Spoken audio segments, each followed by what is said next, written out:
Regresamos a Panorama Político en esta discusión de las notas destacadas de la jornada. En el recuadro usted puede ver que se sigue realizando este traslado de la ex vicepresidenta Roxana Valdetti a Santa Teresa y nosotros continuamos con la discusión, nos quedamos con el tema de las elecciones, ¿no? Estamos a pocas horas, pocos días de que se dé ese gran evento democrático. Sin embargo, hoy por la mañana en unas vallas, mensajes, se invitaba a no votar, a que no hay condiciones para una realización o un ejercicio democrático viable. ¿Quién está ganando con esta discusión o con esta invitación a abstenerse a llegar a las urnas? Sin duda alguna, ya se había hablado ya de quién podría estar detrás de estas campañas de votar nulo por a quién le favorecían, porque las campañas de voto nulo o el voto nulo en todo caso le estaría favoreciendo al partido a los partidos que más puntean en las encuestas o por lo menos en las últimas que se dieron a conocer. Tienen asegurado su voto, ¿no? Exactamente, pero sin duda creo que la crisis que se está viviendo en este momento debe ser al contrario aprovechada.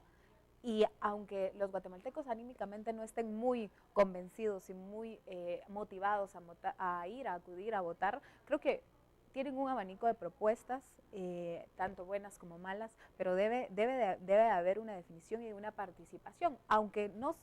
De hecho, aunque no se vote, el hecho de llegar y presentarse a las urnas y no se vote por alguien ya es manifestar el sentir de lo que quieren. Ahora, Carolina, Miguel, quiero decir algo, quiero recalcar que no estamos hablando que el voto nulo per se sea algo malo o sea tirar un voto a la basura. En algunos sistemas políticos el voto nulo es vinculante cuando se llega a un porcentaje determinado. Desgraciadamente en el sistema político partidario guatemalteco el voto nulo no existe, no cuenta, no ejerce ninguna influencia más allá que lo simbólico. Entendemos que hay muchas personas que en este momento manifiestan su rechazo absteniéndose o votando nulo, pero legalmente o en el sistema estos votos tristemente favorecen a los candidatos que puntean en las encuestas o que tienen mayor intención. Yo creo que existe una tendencia a subirse al caballo ganador o sentirse perdedor en el caso en el que tu candidato con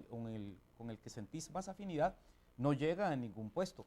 Y en este caso creo que es todo lo contrario. Por esa mentalidad creo que difícilmente se puede integrar un Congreso que incluya a todas las propuestas.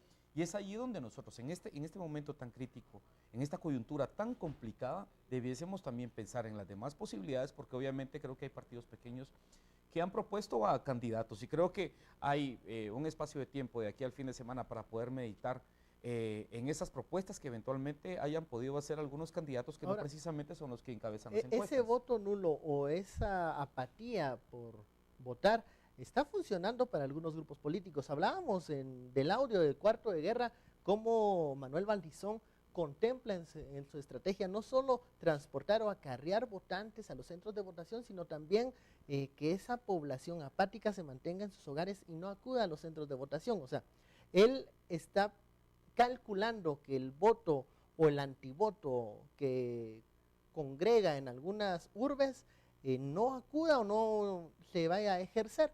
Entonces eso le beneficia al momento en que él solo va a transportar a sus afiliados, a sus correligionarios. Entonces, digamos, tristemente el voto nulo para algunas agrupaciones políticas incluso sí cuenta, incluso están invirtiéndole y apostándole al voto nulo. Es que y sobre todo en esta condición, en esta situación en la que estamos atravesando, en donde definitivamente la población está desmotivada y no quiere acudir a votar. Pero yo quiero hablar un poco acerca de la sanción que el Tribunal Supremo Electoral le impone al partido líder. Que esperábamos una suspensión.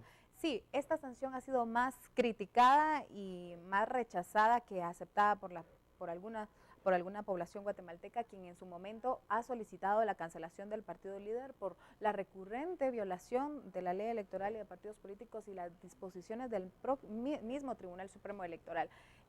El tribunal se juega o cancelar o imponer una sanción menos drástica. Sin duda cualquiera de las dos iba a tener repercusiones. Una cancelación a una semana de las elecciones en uno de los partidos más fuertes tenía una implicación política que el tribunal tendría que haber asumido ahora tendrá que asumir el reclamo social de que no se canceló un partido político, que seguramente tendrá dentro de su presupuesto contemplado pagar 1.9 millones de quetzales si lo llega a pagar, pero que sigue no solo invirtiendo en este momento en campaña y continúa subiendo su techo de campaña, que ya lo ha sobrepasado en casi 8 millones de quetzales, y que no va a pasar nada.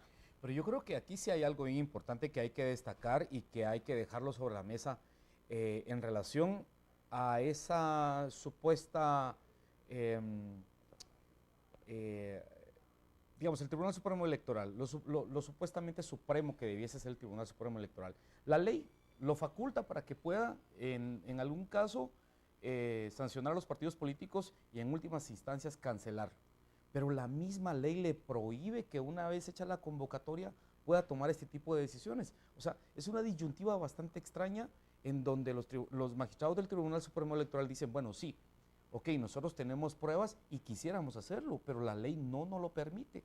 Entonces, yo creo que hay algunos vacíos legales que obviamente lo saben los partidos políticos. Hay una necesidad urgente de buscar ciertos cambios y modificar la ley electoral. Creo que es uno de los temas, de los grandes temas pendientes antes de las elecciones, y va a ser un tema que creemos en la segunda vuelta y el otro año va a ser central, la necesidad de modificar la estructura del sistema de partidos políticos y también la reglamentación y el sistema de sanciones, porque al parecer la misma ley pues debilita las facultades del Tribunal Supremo Electoral. ¿Y quién modifica finalmente la ley electoral? Los diputados en el Congreso, y vemos que un alto porcentaje, casi más de 90 diputados que están en este momento, están buscando su reelección, algunos que no tenían ningún interés en 134 diputados. Que en ningún interés en que se modificara la ley electoral. Entonces creo que es clave el ver cuáles van a ser estos nuevos cuadros que van a ingresar y que los candidatos al Congreso que ofrezcan o propongan cambios viables en la ley electoral, creo que el electorado debería de fijarse en ellos, porque si escuchamos y vemos muchos de los discursos de los candidatos a diputados, en ningún momento hablan de cambiar el sistema de partidos políticos ni el régimen de sanciones. Ellos se lavan las manos con ese tema, buscan otros tópicos, pero creo que hay que insistir como ciudadanía y fijarse quiénes sí proponen cambios y buscar al menos integrar un Congreso con esas personas que al menos en la campaña o en promesas, sí se refirieron al tema. Hay unos que ni siquiera eso. Y es que te lo digo, es descarada la forma en la que se refieren, por ejemplo, a cómo plantearon el hecho de poder votar con 80 votos pasar la ley electoral y de partidos políticos. Es decir, había un trasfondo, porque a mí me lo dijeron personalmente, lo sabíamos perfectamente que eso era ilegal. Pero ¿qué hacíamos en ese momento si había una presión social? Hablando de procedimientos irregulares o cuestionables. Sí.